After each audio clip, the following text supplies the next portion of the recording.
Hello दोस्तों, स्वागत है मेरे YouTube channel maths with Satish में।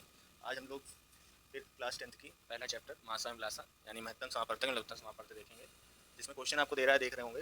यदि पी एक्स बराबर X square plus B X plus C है और क्यू एक्स बराबर B X square plus A X plus C है का मासा एक्स प्लस 1 हो तो सिद्ध कीजिए सी बराबर 0 या ए बराबर बी। तो इसके लिए सबसे पहले क्या लिखेंगे, दिया है आपको पी एक्स बराबर A X square plus B X plus C, दूसरा क्यू एक्स बराबर B X square plus A X plus C, और मासा दे रहा है आपको एक्स प्लस 1। ठीक, इसमें करना क्या है, जो मासा दिया रहता है उसको बराबर 0 करके एक्स की वैल्यू पुट कर देते हैं। अतः दिए गए बहुपद में एक्स प्लस 1 बराबर 0, एक्स बराबर -1 रखने पर, तो जैसे कोई भी समीकरण आपको दे रहा है, अगर आपको मासा पता है, अगर हम उसमें मासा की वैल्यू जो भी दे रहा है उसका 0 करके एक्स बराबर, जैसे मान लीजिए यहाँ पर एक्स प्लस 1 बराबर 0 दे रहा था, तो हमने एक्स बराबर -1, तो जब एक्स बराबर यहाँ माइनस रखेंगे तो इसका मतलब इसकी वैल्यू क्या आनी चाहिए, 0। मतलब समीकरण को क्या करना चाहिए, संतुलित।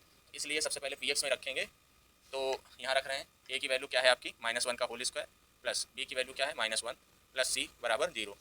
तो क्या हो गया, -1 का होल स्क्वायर करेंगे तो ए हो जाएगा, मतलब -1 का whole square 1 A plus minus minus B plus C बराबर 0। इसको समीकरण नंबर 1 दे देंगे।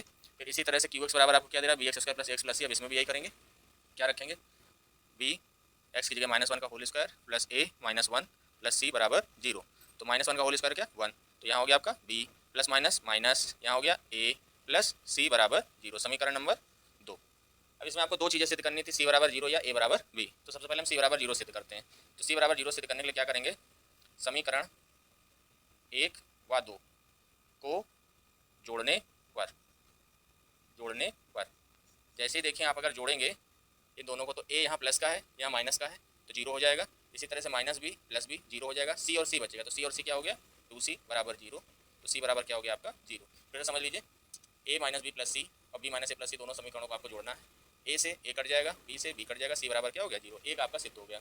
अब दूसरा आपको सिद्ध करना है, तो दूसरा क्या करेंगे, क्या लिख देंगे, समीकरण 1 व 2 से दोनों को क्या कर देंगे, आप बराबर कर दीजिए।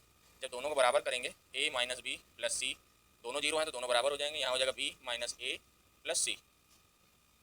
अब आपको पक्षांतर कर लेना है, ये माइनस ए इधर आ जाएगा आपका प्लस ए हो जाएगा, ये माइनस बी है उधर जाएगा प्लस बी हो जाएगा, ये प्लस सी है उधर जाएगा माइनस सी हो जाएगा, सी से सी आपका कट जाएगा, ए प्लस ए क्या हो गया 2a, बी प्लस बी क्या हो गया 2b, 2 से 2 कट गया, ए बराबर आपका क्या हो गया बी। ये बहुत इंपॉर्टेंट क्वेश्चन है यूपी बोर्ड के एग्जाम से रिलेटेड। फिर से समझ लीजिए, पी एक्स बराबर दे रहा है X square plus B X plus C, Q X बराबर B X square plus X plus C, मासा आपको एक्स प्लस 1 दे रहा है, सी बराबर 0 प्रूव करना है, बराबर बी प्रूव करना है आपको। तो जो मासा दे रहा है उसको 0 करके एक्स की वैल्यू दोनों सब समीकरणों में रख देंगे। पहले सी की वैल्यू को निकालने के लिए हमने 1 और 2 को जोड़ दिया, तो सी बराबर 0 आ गया। समीकरण 1 और 2 को बराबर कर दिया तो ए बराबर बी आ गया। अगर वीडियो अच्छी लगी हो तो लाइक कीजिए, सब्सक्राइब कीजिए, शेयर कीजिए, कमेंट कीजिए।